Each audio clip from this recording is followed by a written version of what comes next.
Vamos abrir as nossas Bíblias, irmãos, em João, capítulo de número 18.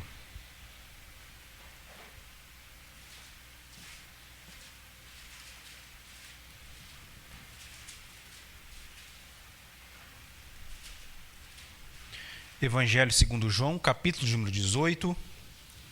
Nós vamos ler, eu farei a leitura do verso 1 até o verso de número 11. Evangelho segundo João, capítulo de número 18, do verso 1 ao verso de número 11. Nós terminamos, a oração sacerdotal de Jesus e agora nós entramos na narrativa que geralmente é chamada de a paixão de Cristo, que é a prisão, o julgamento, a morte e a ressurreição do nosso Senhor Jesus. Estamos caminhando aí para o final do Evangelho de João. São 21 capítulos, nós já estamos no capítulo de número 18. Então eu vou ler a palavra, os irmãos me acompanhem de forma silenciosa, reverentes, ouvindo com fé a revelação do Senhor, que diz assim: Tendo Jesus dito essas palavras, saiu juntamente com seus discípulos para o outro lado do ribeiro de Cedron, onde havia um jardim, e aí entrou com eles. E Judas, o traidor, também conhecia aquele lugar, porque Jesus ali estivera muitas vezes com seus discípulos. Tendo, pois, Judas recebido a escolta e dos principais sacerdotes e dos fariseus, alguns guardas chegou a este lugar com lanternas, tochas e armas. Sabendo, pois, Jesus todas as coisas que sobre ele haviam de vir, adiantou-se e perguntou-lhes: A quem buscais? Responderam-lhes: A Jesus o Nazareno. Então Jesus lhes disse: Sou eu. Ora, Judas o traidor estava também com eles. Quando, pois, Jesus lhes disse: Sou eu, recuaram e caíram por terra. Jesus de novo lhes perguntou: A quem buscais? Responderam: A Jesus o Nazareno. Então lhes disse Jesus: Já vos declarei que sou eu. Se é a mim, pois, que buscais, deixai aí estes, para se cumprir a palavra que dissera: Não perdi nenhum dos que me deste. Então Simão Pedro puxou da espada que trazia e feriu o servo do sumo sacerdote, cortando-lhe a orelha direita, e o nome do servo era Malco. Mas Jesus disse a Pedro: Mete a espada na bainha, não beberei porventura o cálice que o Pai me deu? Até aqui a leitura, irmãos. Vamos orar? Senhor, nós te agradecemos por tua palavra, que acabou de ser lida, e também nós agora suplicamos ao Senhor que o Senhor abra o nosso coração, abra a nossa mente, que o Espírito Santo do Senhor que habita em nós possa clarear, Senhor, o nosso entendimento para compreender as maravilhas da tua palavra, tirar ao máximo, Senhor, da exposição das Escrituras, que o Senhor possa falar ao coração da igreja, em nome de Jesus, Pai, e que aqui eu seja apenas um instrumento nas tuas mãos, que o Senhor tenha misericórdia de mim, que com a tua graça, Senhor, o Senhor possa me usar para falar ao teu povo. É o que nós oramos, em nome de Jesus. Amém.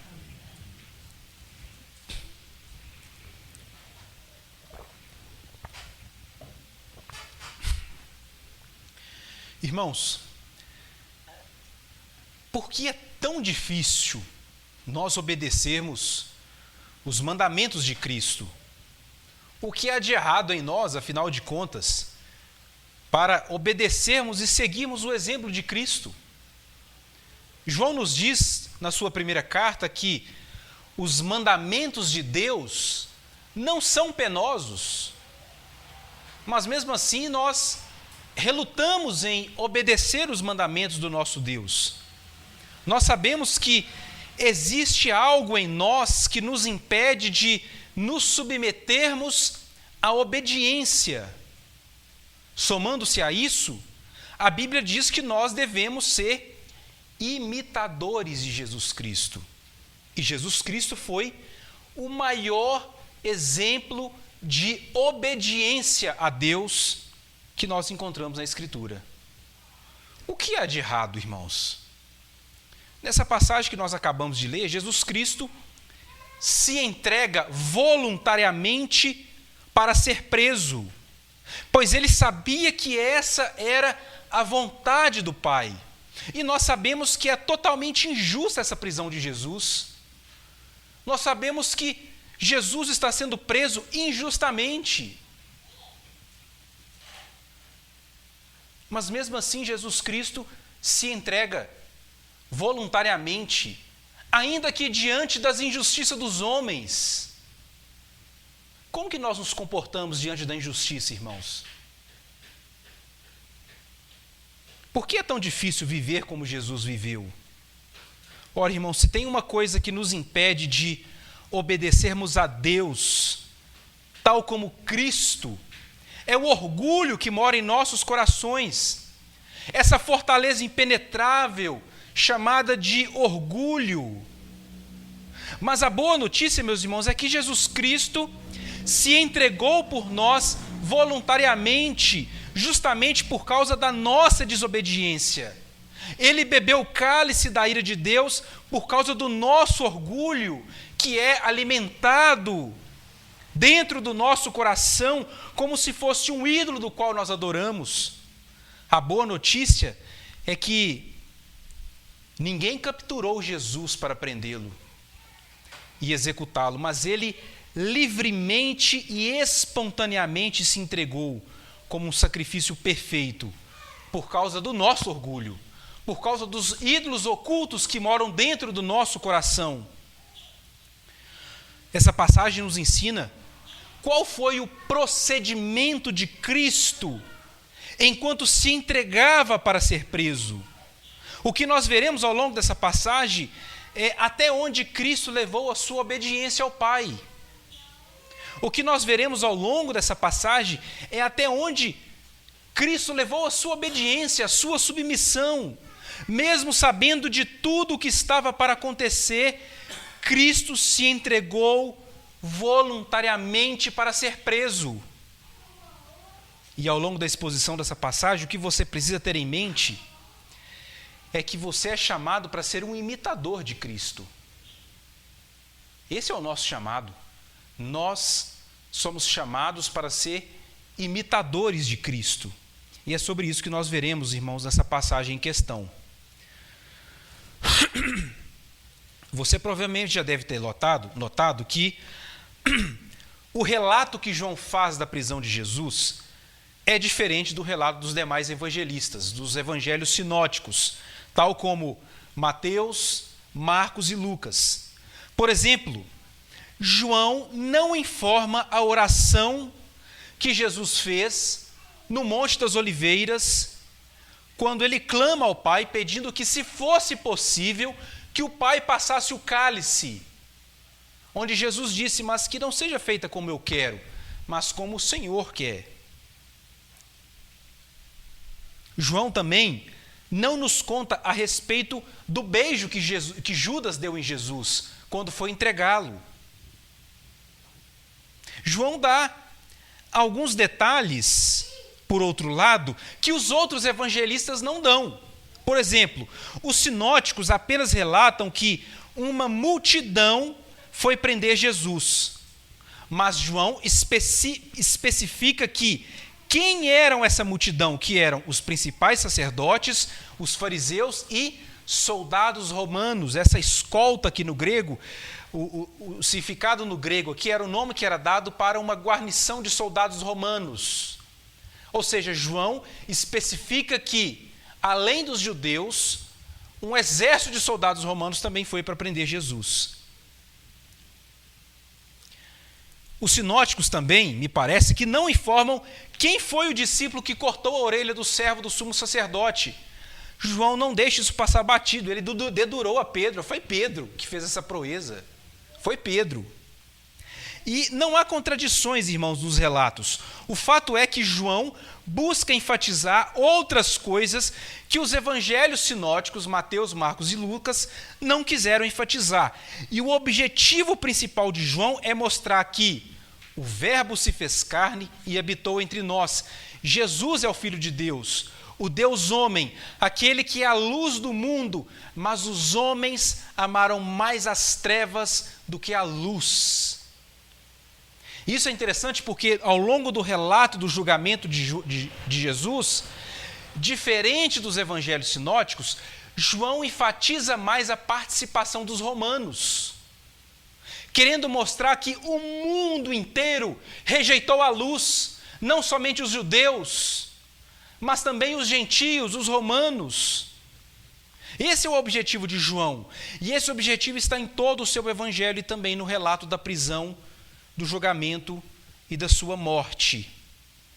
E o que nós veremos aqui, irmãos, são as lições que Jesus nos ensina diante da sua prisão, diante da sua entrega voluntária. E como eu disse, você foi chamado para ser um imitador de Cristo. E é o que você precisa ter em mente ao longo da exposição dessa passagem. João inicia o capítulo 18 relatando que, logo após Jesus dizer essas palavras, saiu juntamente com seus discípulos para o outro lado do ribeiro de Cedron, onde havia um jardim. E aí entrou com eles. Que palavras são essas que ele acabou de dizer? São as palavras que ele disse desde o capítulo 13 até a sua oração sacerdotal. Lembre-se, no capítulo 17, João fez uma oração onde ele orou pelos seus discípulos. Mas Jesus não somente ora pelo seu povo, mas ele também se entrega pelo seu povo. E é o que nós veremos agora no capítulo 18. O ribeiro de Cedron, que Jesus atravessou com seus discípulos, era um riacho que separava o Monte das Oliveiras da cidade de Jerusalém. E na maior parte do ano esse riacho ficava seco.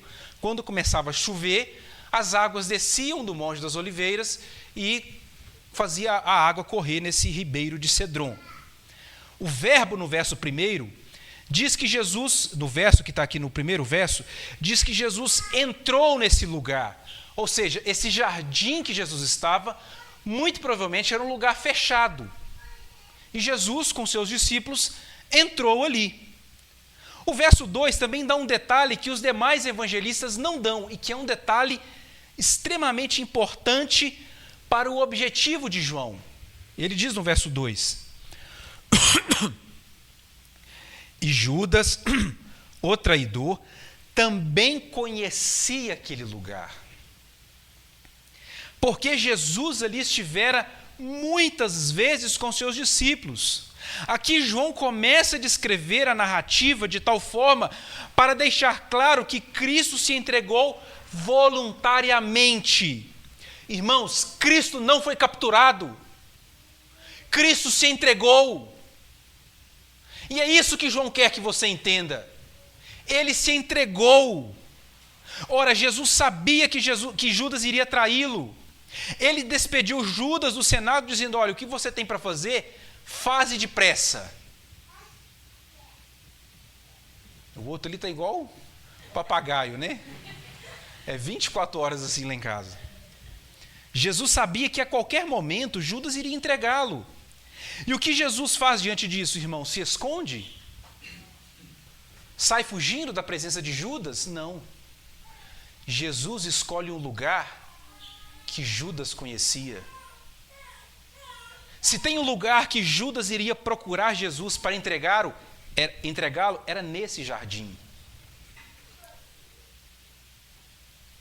Diferente do que imaginava, Jesus foi para um lugar que Judas conhecia. Era um lugar íntimo. Ele sabia que Judas iria ali conduzir os soldados romanos e as autoridades judaicas para aquele lugar em específico, pois aquele lugar era um lugar conhecido dos discípulos. Irmãos, eu fico pensando quantas reuniões fez Jesus ali com seus discípulos nesse jardim. Reuniões das quais Judas participou. Aquele lugar, aparentemente, era um lugar íntimo de Jesus com seus discípulos. Ali se passaram horas e horas de ensinamentos aos pés de Jesus. O coração de Judas estava dominado pelo seu pecado, talvez pelo amor ao dinheiro. Estar naquele lugar onde ele passou bons momentos com Jesus não trouxe nenhuma fraqueza, a ponto dele mudar de ideia, voltar atrás. Aquele lugar, irmãos, era um lugar íntimo. Quantos momentos Jesus teve ali com Judas e os seus discípulos? E Jesus sabia disso. Jesus sabia, se tem um lugar que Judas vai me procurar para me trair, me entregar, vai ser ali. Então é para lá que nós vamos. E Jesus fez isso, foi com seus discípulos. E mesmo por ser um lugar íntimo, onde Jesus passou bons momentos com seus discípulos, momentos dos quais Judas participou, mesmo assim, nenhuma memória desses bons momentos foi capaz de despertar nenhuma fraqueza que fizesse Judas voltar atrás. Irmãos, isso precisa nos dizer algo. 3 anos na presença de Jesus que Judas passou, presenciando, ouvindo seus ensinamentos, presenciando seus milagres, tudo isso não foi suficiente para que Judas temesse o Senhor. O seu coração estava endurecido. Judas permaneceu ímpio durante todo esse tempo. Certamente, meus irmãos, durante algum período desses 3 anos, talvez ele mesmo acreditava na falsa ideia de que ele era convertido ao Senhor. Mas os ídolos do seu coração cobram mais. Os ídolos que moram no nosso coração cobram lealdade. E Judas tinha um ídolo no seu coração, que era o amor ao dinheiro.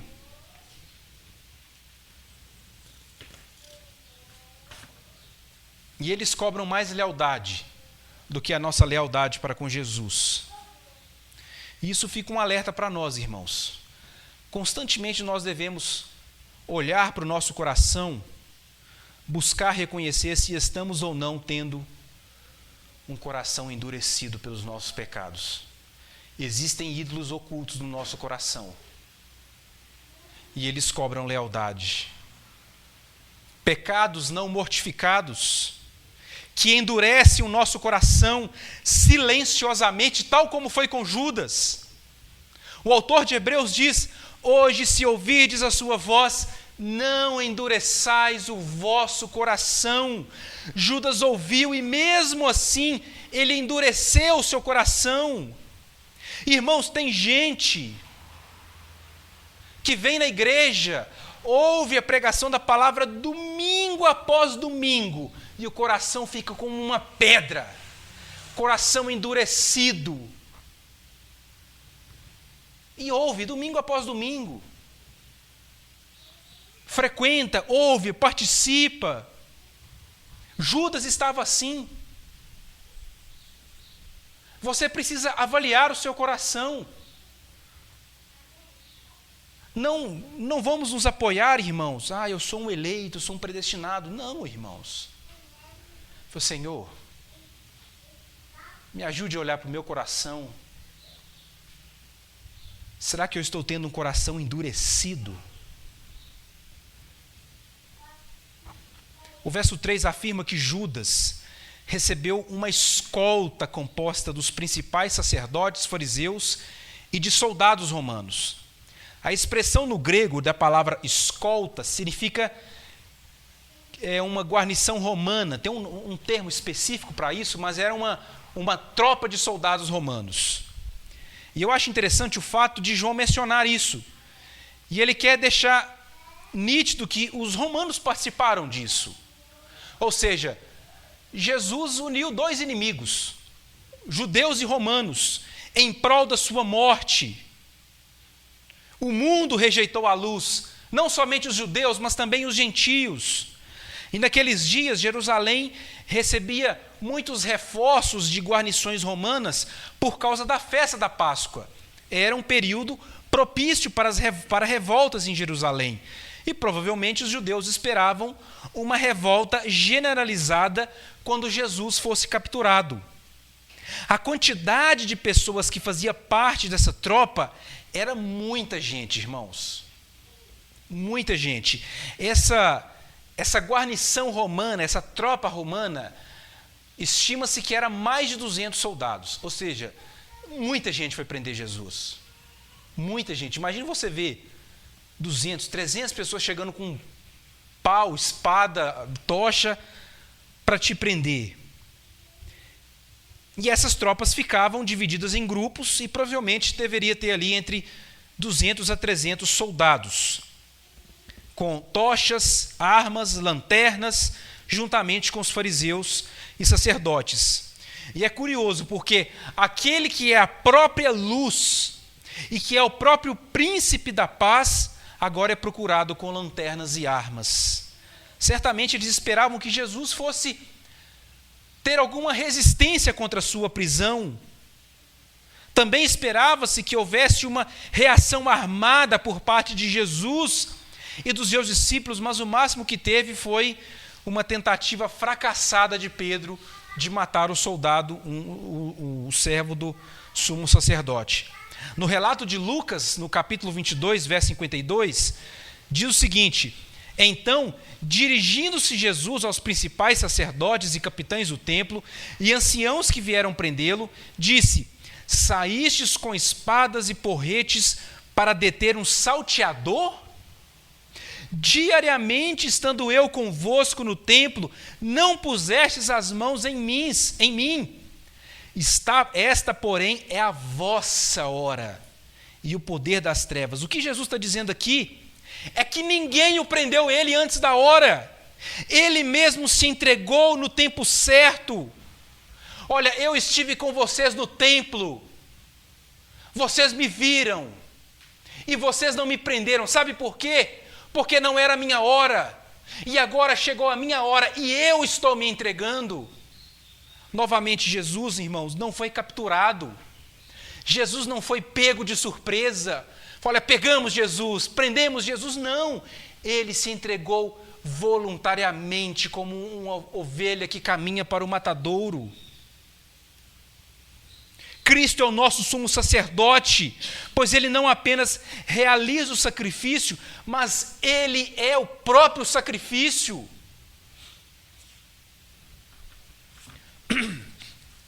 E o verso 4 demonstra de forma ainda mais clara como Jesus se entregou de forma espontânea.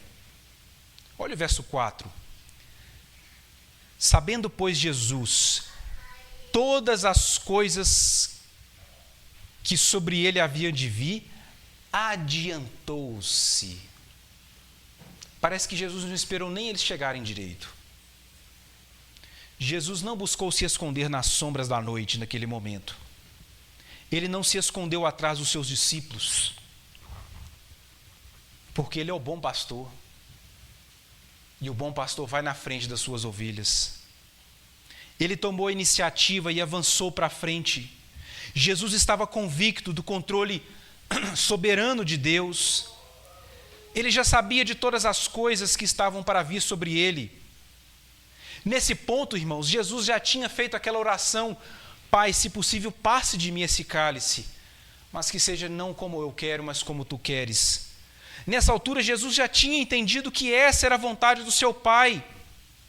E isso é comum a todos os 4 evangelistas, a ênfase no fato de que Jesus já sabia do que estava para acontecer, mas somente João destaca o fato da sua entrega, que ele se adiantou. A quem vocês estão buscando? A quem vocês estão buscando? Verso 5, responderam-lhe: a Jesus o Nazareno. Agora preste atenção na resposta de Jesus.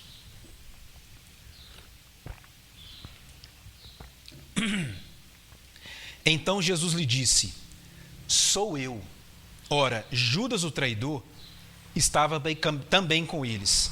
Os irmãos vão se lembrar que essa expressão, eu sou, ou eu sou eu, né? Eu sou e também sou eu.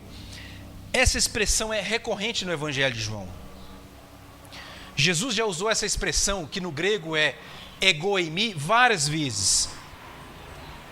Eu sou o bom pastor, eu sou o pão da vida, eu sou a ressurreição, eu sou a videira verdadeira. Essa expressão eu sou também aparece no Antigo Testamento, como por exemplo lá em Êxodo capítulo 3, verso 14, disse Deus a Moisés: eu sou o que sou, Disse mais: assim dirá aos filhos de Israel: eu sou, me enviou até vós. Ou seja, essa expressão, eu sou, é uma expressão de autorrevelação divina de Deus. É uma expressão que tem conotação de divindade. Irmão, somente Deus podia usar essa expressão. E no grego, essa expressão foi traduzida do hebraico para o grego como egoimi, que é a expressão que Jesus utiliza aqui. É uma expressão reservada para Deus. E Jesus a usa frequentemente, e agora ele usa para se revelar aos soldados romanos. Em outras palavras, Jesus está se auto-revelando aos soldados, com essa conotação de divindade. Eu sou o Deus vivo, o Verbo que se fez carne, o Deus homem. Jesus está reivindicando divindade para si. E agora preste atenção na reação dos soldados. No verso 6, quando, pois, Jesus lhe disse, sou eu, recuaram e caíram por terra. Eles entenderam a resposta de Jesus. Irmãos, que coisa impressionante. Cair por terra é uma reação diante da revelação divina. Quando o profeta Ezequiel teve uma fagulha da visão da glória de Deus, ele diz o seguinte: como o aspecto do arco que aparece na nuvem em dia de chuva, o arco-íris, né? Assim era o resplendor ao redor. Esta era a aparência da glória do Senhor. Ao ver isso, caí com o rosto em terra e ouvi a voz de quem falava. Essa expressão cair por terra é uma expressão de espanto diante da majestade, da glória do Deus vivo. Quando Paulo estava indo para Damasco, ele viu uma luz no céu, e o texto diz, ele caiu por terra e ouviu uma voz que lhe dizia. É reação de medo, temor, pavor. Essa era a reação daquela multidão armada naquele momento. Eles eram maiores em número, estavam portando armas, mas ao ouvirem a voz de Cristo, eles caíram por terra. Ao ouvirem a sua autorrevelação divina, eles ficaram assombrados com a palavra de Cristo, mesmo em seu estado de humilhação, mesmo tendo a sua divindade ofuscada pela sua carne. Como disse Calvino faz um comentário profundo sobre isso. Podemos inferir deste fato quão terrível e alarmante para os ímpios será a voz de Cristo quando subir ao seu trono para julgar o mundo. Naquele momento, ele não passava de um cordeiro pronto para o sacrifício. A sua majestade, no que diz respeito à sua aparência, estava totalmente ofuscada. No entanto, quando pronuncia uma só palavra, seus inimigos armados e corajosos desabam. E qual foi a palavra? Ele não troveja nenhuma temível excomunhão contra eles, mas simplesmente responde, sou eu.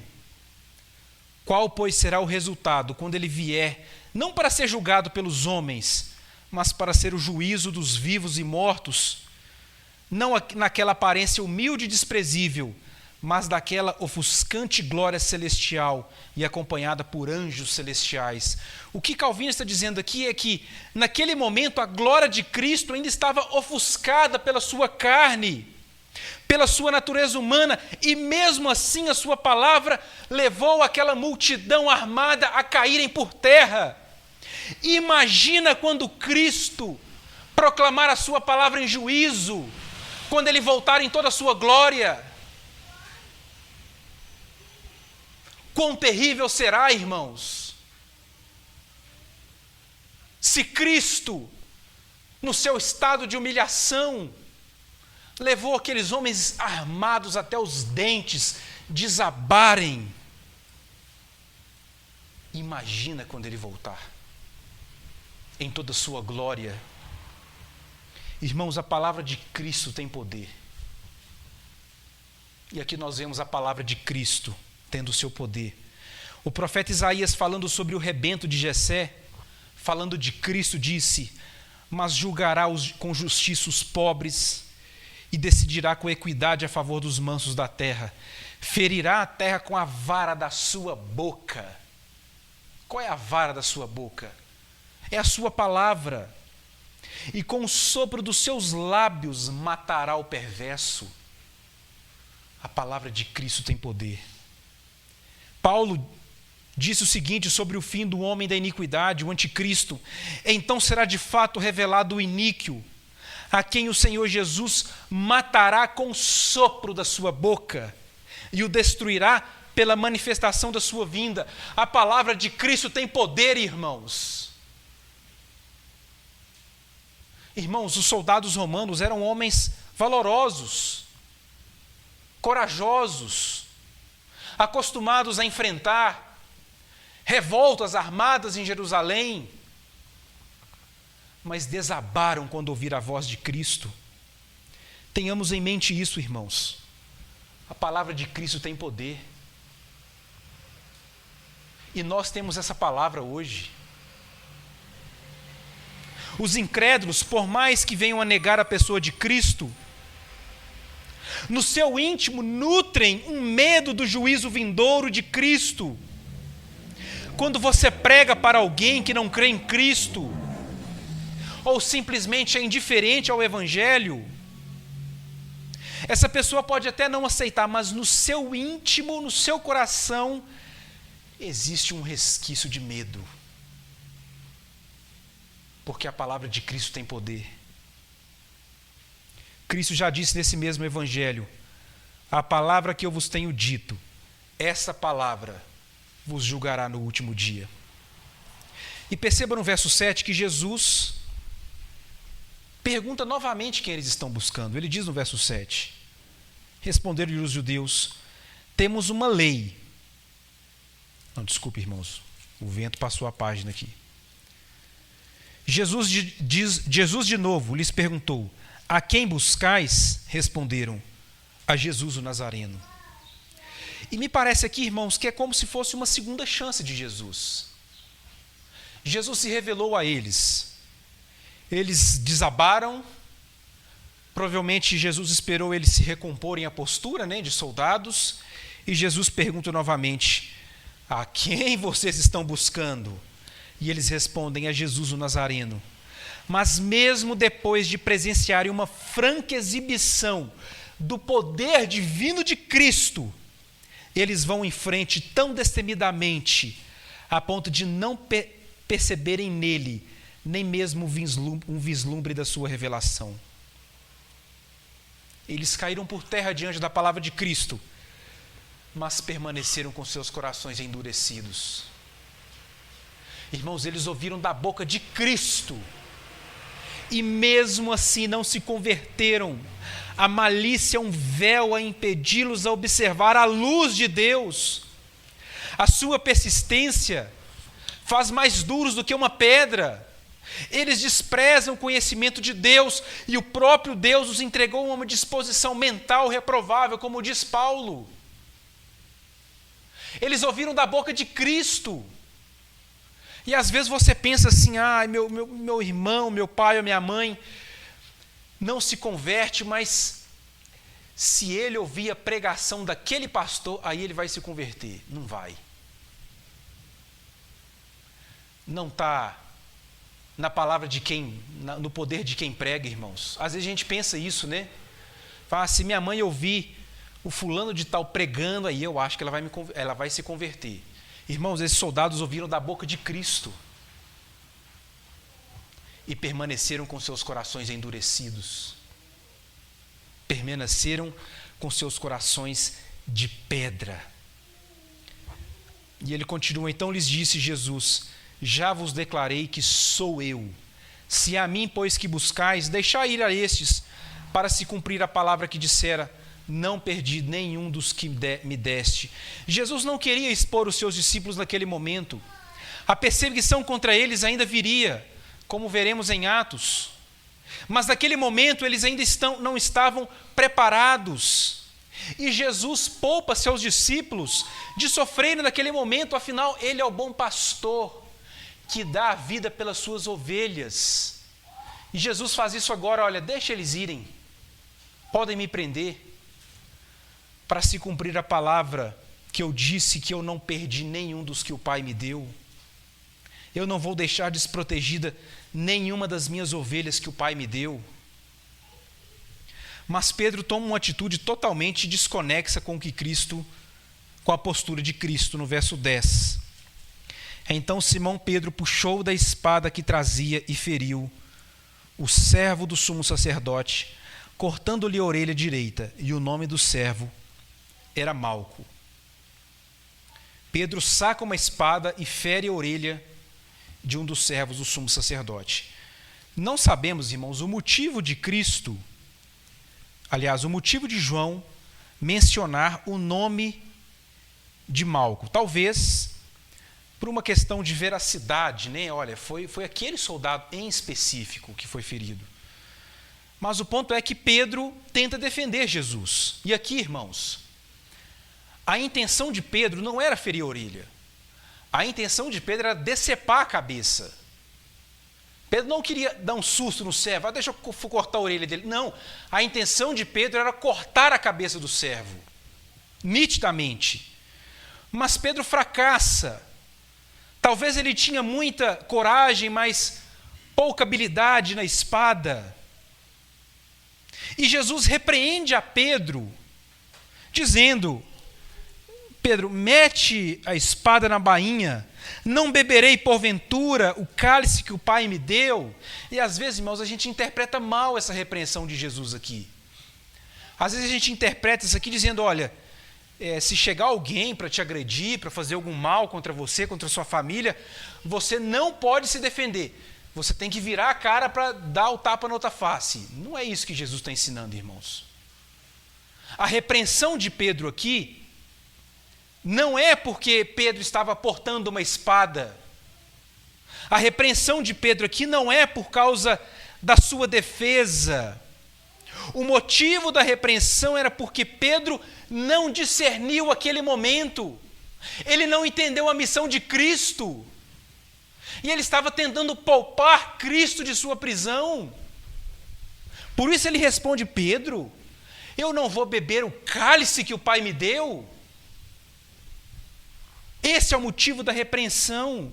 Ele não prestou atenção, não compreendeu que era necessário Cristo ser morto.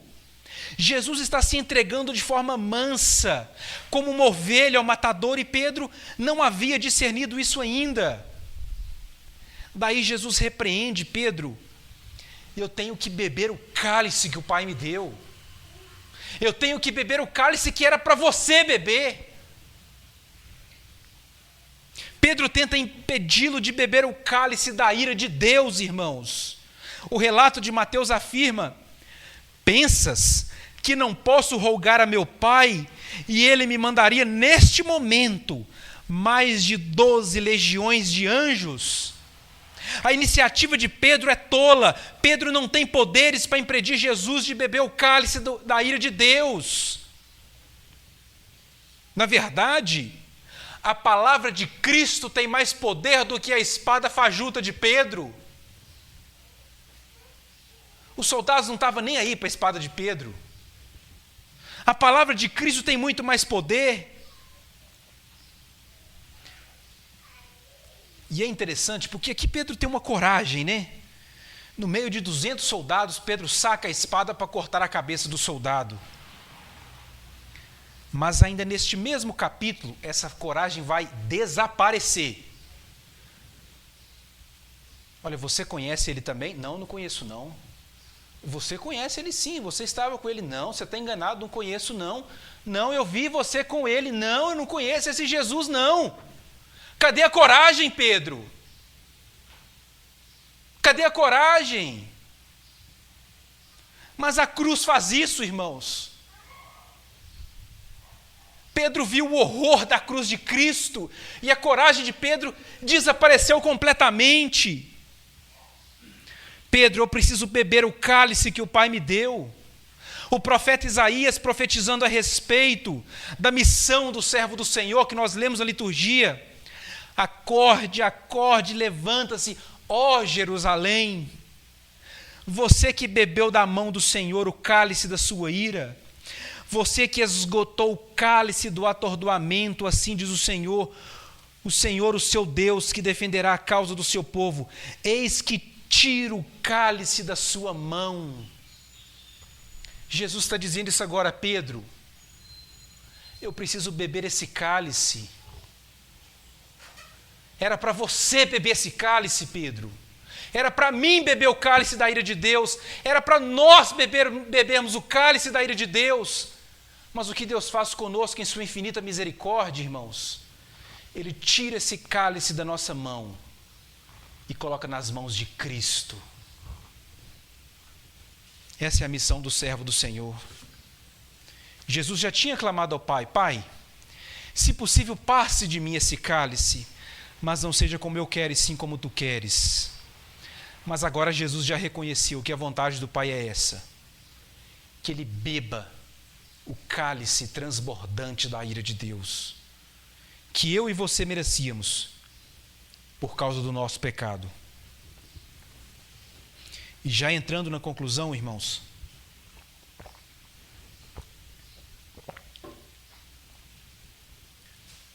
é por isso que agora Jesus está se entregando voluntariamente, de forma mansa. Cristo tem todo o poder ao seu favor, mas Ele quer se entregar por causa do nosso pecado. Quando Deus anunciou o pacto da graça lá no início, em Gênesis capítulo 3,15, era isso que Ele estava dizendo para Adão e Eva, que outro pagaria pelo pecado, que outro beberia o cálice da ira de Deus. E é interessante notar aqui, irmãos, pois Pedro não entendeu esse momento da prisão de Jesus Cristo. Pedro tenta impedir Jesus Cristo de ser preso. Pedro não entendeu que Jesus estava se entregando voluntariamente. Mas depois o próprio Pedro nos ensinou na sua carta, que nós lemos na liturgia, o seguinte: pois ele, quando insultado, não revidava com insultos, quando maltratado, não fazia ameaças, mas se entregava àquele que julga retamente, carregando ele mesmo em seu corpo sobre o madeiro os nossos pecados, para que nós, mortos para os pecados, vivamos para a justiça. Pelas feridas dele vocês foram sarados. Depois Pedro entendeu que era necessário Jesus Cristo se entregar voluntariamente para beber o cálice da ira de Deus.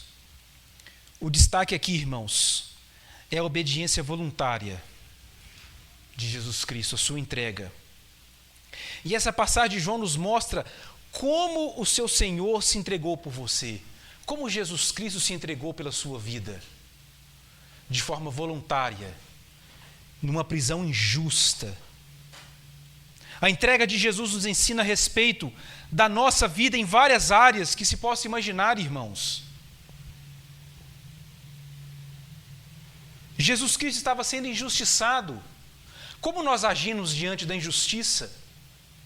Nós vimos aqui na escola dominical hoje, a vingança dos irmãos de Diná, que derramaram sangue, matando uma cidade inteira, por causa de uma injustiça. Promoveram um plano onde foi usado o símbolo do pacto com Abraão, a circuncisão, para derramarem sangue de forma vingativa. Jesus Cristo não se portou assim.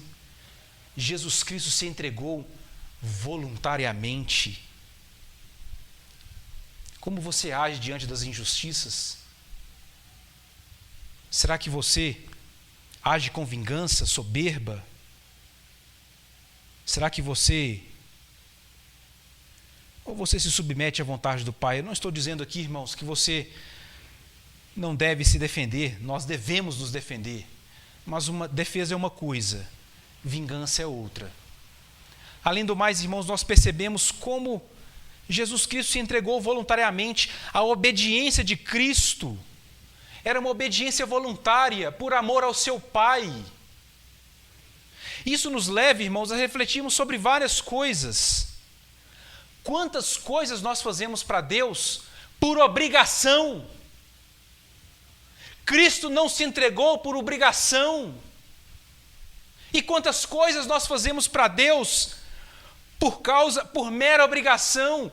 Quantas vezes nós vamos na igreja por obrigação? Não foi assim que Cristo fez. E lembre-se, você é chamado a ser um imitador de Cristo. Quantas vezes você serve a igreja por meramente obrigação? Quantas vezes você dá o seu dízimo por obrigação? Não é assim que Cristo fez durante a sua missão. Ele se entregou de forma voluntária, por amor ao Pai, por amor à sua igreja. Irmãos, que possamos refletir sobre o custo do discipulado, o custo de sermos imitadores de Cristo. Esse é o nosso chamado, irmãos. Coisas que nós deveríamos fazer por deleite, por alegria, com contentamento, nós fazemos como se fosse um peso, como se fosse um fardo, como se fosse uma obrigação. Cristo se entregou de forma mansa e humilde, de forma voluntária. Ele pediu ao Pai: Pai, se possível, o Senhor passe de mim esse cálice, mas se essa é a vontade do Senhor, eu farei com amor, de forma mansa e humilde, sem revidar, sem buscar os meus direitos, sem reclamar com o Senhor, de forma voluntária. Que sejamos imitadores de Cristo, irmãos. Que Deus nos abençoe.